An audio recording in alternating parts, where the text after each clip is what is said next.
Si CJ, nagkaputo ng buhok. Mahaba nung ano. Bagong hairstyle. Dry lang din, dry.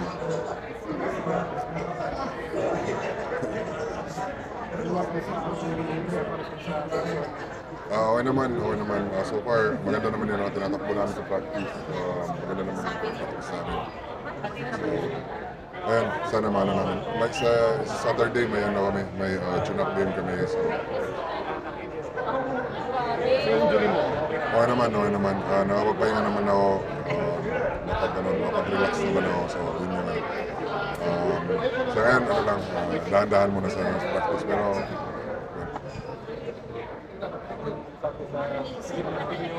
Kaya defending champion. Maganda naman yun, maganda yung pinapractice namin. Wala naman nawala sa amin. May nadagdag na 2-3 players. Pero, yun, wala masyadong adjustment. Yun lang, kailangan lang magpakondisyon din. Kailangan din namin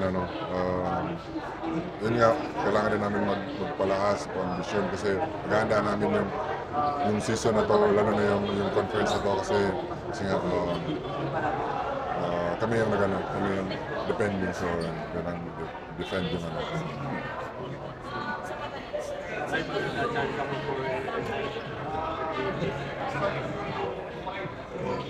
Salamat. Hindi ko siya rin inisip pero syempre isang karangalan pag nakuha namin, diba? Kasi sino mag-aakala, diba? Hindi ko naman hindi mamahilig sa basketball. Tapos ngayon, pagpala rin maka 9 times MVP ako, diba? Di natin talaga, hindi natin masasabi yung buhay kasi sa atin naman, lang ako. Tapos ngayon, dami yung sinislayo na narating ko sa basketball. So, ayun, thankful ako kay God sa mga blessings na binibigay niya sa akin, sa mga blessings na parating. So, thankful. After nag-champion sa CNP, saan nyo naman po yung Grand Slam, alam naman natin mahirap talaga mag-Grand Slam. Hindi naman instant pag sinabi natin na Grand Slam o hindi. Kailangan talaga kailangan ng preparation, hard work, sacrifice. Siyempre, kailangan rin ng swerte kasi sobrang hirap makakuha ng Grand Slam. Ilang teams lang nakakuha ng Grand Slam, di ba? Konti lang. So, pero ano pa rin, yun pa rin yung isa sa pinakagulo na makakuha ng Grand Slam. Yung mga formula sa mga harapan ko, PNP, palating pa, medyo kami si President Rino siya yung next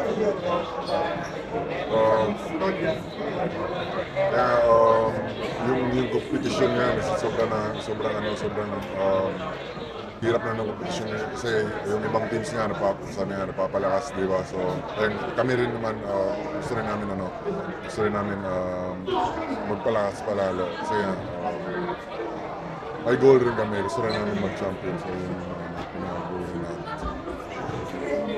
Medyo may advantage pa kasi mag-defend kayo ng Pilipino na galing din kayo sa Pilipino na wala kayong adjustment masyado kasi lang.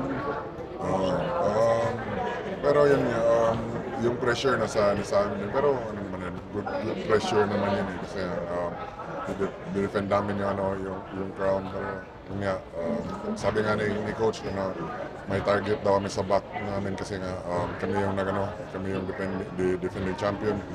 Pero ayun, pag gagawin namin lahat, pagpapractice kami, paghahanda namin ng gusto yung conference na ba.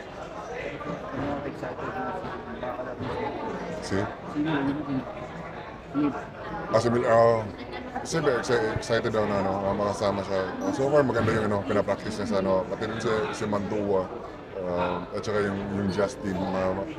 Maganda yun, pinapractice nila sa mga practices namin. Okay, chill lang, bundok, dagat. So ayun lang. Nakapagpahinga naman. Kailangan magpahinga. So, yun ata yung isa sa yun ata pinakamahaba kong pahinga. Parang 3 weeks ata. So, yun, kailangan. So, nasa Oslo yun, sa Cebu lang yan, sa Cebu. Oh. Pero first time ko lapit lang sa amin nun, di pa ako nakapunta dun eh. So, first time ko pa nakapunta dun. So, kaya nung last, umikot talaga ako, nagpunta kami Oslo, Siquijor, Bohol, nag-land trip lang kami. Kasi yan, kahit ako taga Cebu, di ko pa nga napuntahan yung mga tourist spot dun sa Cebu eh. And, buti nagawa ko yun. Nagawa ko. Di pa ako nakapunta Magellan sa Cebu, di pa ako nakadaan lang ako doon, pero hindi pa ako So, yun. Pero yung UC, yung Cebu Coliseum. Nag-ano sila, in-upgrade yung Cebu Coliseum, may aircon na sila, then, ayun, pinaganda ni Atty. Go yung Cebu Coliseum, which is maganda yun para sa tapos ganda ng Coliseum, tapos kami doon, nag-exhibition din kami against UV.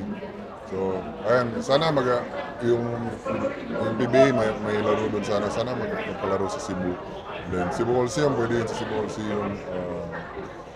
Ganda naman aircon lahat, may jumbotron. So, ayan. Ay, sabi ni J.O.2, yung matchup ng sa'yo ang pinaka-haba. Ako rin, excited din ako mga laban. Nakita ko lang siya dati nung Gilas pa kami, sila ni Kai. So bilis ng panahon ngayon, sa PBA na siya. So, excited din ako mga. Okay? Okay.